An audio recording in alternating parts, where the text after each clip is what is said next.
Welcome to the deep dive. Today, we're zeroing in on, well, a really big shift happening in Canadian philanthropy. It's all about the move to digital assets. So if you're involved with a registered Canadian charity, or maybe you just hold some crypto you're thinking about donating, you absolutely need to know the rules for 2025. Because honestly, the compliance stakes, they've never been higher. We've pulled together source material from some top charity law experts, really looking at the non-negotiables, things like the legal, the financial, and the procedural demands when it comes to accepting cryptocurrency donations. We're not just scratching the surface today. We want to understand the current, very real CRA audit risk. That's exactly right. Our mission here is to, cut through that complexity. We need to really weigh the upsides, and there are upsides, like tapping into this huge global, often wealthy new donor base against the serious regulatory demands, especially the intense scrutiny we're now seeing from the Canada Revenue Agency. Okay, right. Let's maybe just quickly set the stage. What exactly is cryptocurrency? Our sources define it pretty simply. It's a decentralized digital or virtual currency, uses cryptography for security. We're talking Bitcoin, Ethereum, Litecoin, things like that. Digital money, crucially, not backed by a central bank. And that last bit, not backed by a central authority, that's probably the single most important legal distinction here. It really dictates everything else that follows. Okay, so the fundamental question first. Can Canadian charities even accept these digital donations, legally speaking? Yeah, the simple answer is yes.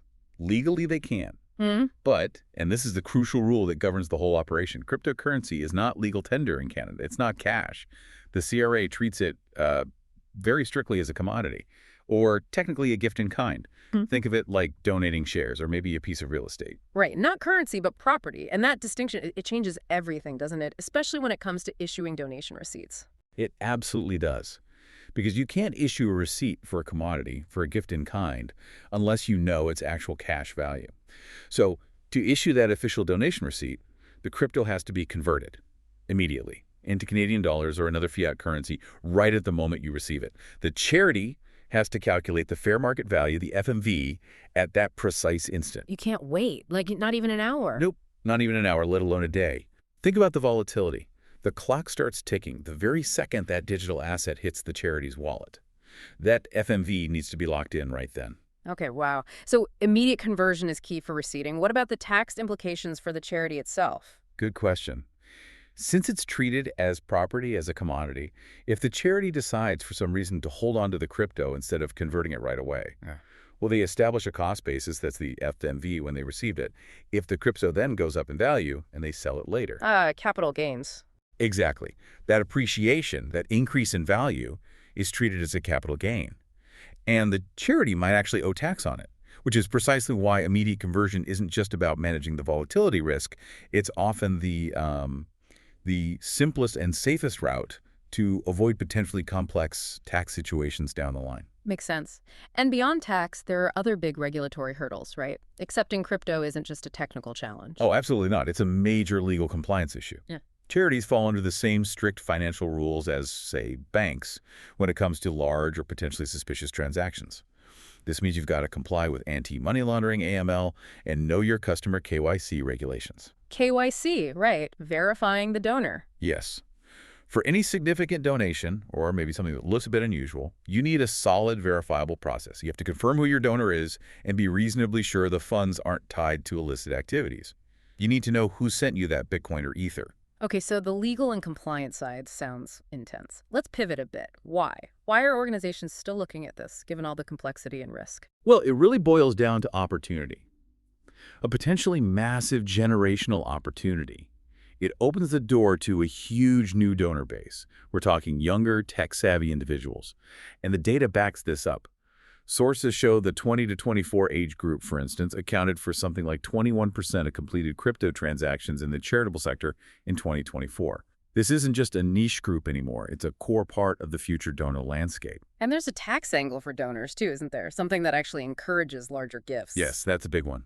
Because crypto is treated as a capital asset, like stocks, there's significant tax efficiency for donors. If a donor holds crypto that's gone up a lot in value, they can donate it directly to the charity and potentially avoid paying capital gains tax on that appreciation themselves. Which means they can afford to give more to the charity than if they sold the crypto first and then donated the cash. Precisely. It can lead to substantially larger donations. And then there's the global reach and potentially lower fees. Crypto transactions aren't necessarily tied up in traditional international banking systems. So a donor anywhere in the world could contribute, potentially without those hefty international wire fees. And sometimes the actual transaction fees can be lower than standard credit card processing fees. Meaning more of the donation actually gets to the charity. Right. More impact per dollar donated. Okay, those are definitely compelling benefits. Access to new donors, larger gifts, global reach. But setting up the system to handle it securely, globally, that sounds like a potential nightmare, especially for smaller charities. Is the technical complexity the real showstopper here, even separate from the volatility? It's a huge barrier, no question. You need a secure crypto wallet, not just any wallet, but one set up properly for an organization. You need staff who understand it, who are trained, that kind of expertise. Most smaller organizations just don't have it in-house. So they have to outsource it. Pretty much. Most charities find they need to partner with specialized crypto payment processors. Companies like the Giving Block or cryptogiving.ca. These platforms handle the secure transaction. They manage the wallet, they often do the crucial FMV calculation, and they handle the immediate conversion to fiat currency. But relying on a third party introduces its own risks, doesn't it? What if that provider changes its services or runs into trouble? Exactly. And we've seen that happen. Look at the recent disruption with Canada Helps. They were a really trusted intermediary for many charities wanting to accept crypto. But they had to stop accepting it because of changes with their processing partner. Oh, wow. So that just forced charities using them to scramble. It did. Forced them to find and switch to new, often more specialized platforms. That adds vendor management, headaches, transition costs, and more complexity. It highlights the instability in the service layer, too. Okay, this brings us to what sounds like the really critical part for right now, the 2025 regulatory reality. You mentioned increased CRA scrutiny. This sounds like where the rubber really hits the road. It is. And the source material here is, frankly, quite alarming for charities. Because the CRA isn't just passively watching anymore. They have significantly ramped up their focus on tracking and, crucially, auditing cryptocurrency activities. That includes charities accepting digital assets. Increased focus is one thing. What does that actually look like on the ground for, say, a charity's executive director or board? It looks like getting flagged for an audit based on even very small amounts of crypto activity. We're hearing the CRA is actively using data from crypto exchanges to identify users, donors, and recipients alike. And they're issuing these incredibly detailed, like 13-page questionnaires specifically about crypto dealing. 13 pages. Yes. And the anecdotal evidence, the word on the street among advisors, is pretty stark. If your charity is accepting crypto right now, you should probably start preparing for a CRA audit. What's really sobering is that some audits seem to have been triggered by donations that were, well, tiny, almost negligible amounts. Wait a second.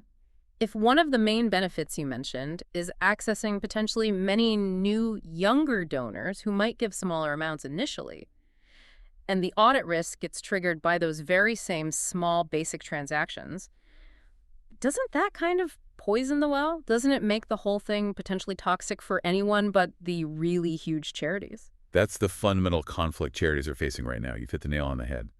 And it's made worse by the new compliance environment ushered in by Budget 2024. The CRA now has significantly enhanced audit powers. We're talking about the ability to compel taxpayers. And yes, that includes registered charities to attend interviews and provide written statements under oath. Under oath. Wow. Yeah, this isn't just a friendly phone call asking for clarification.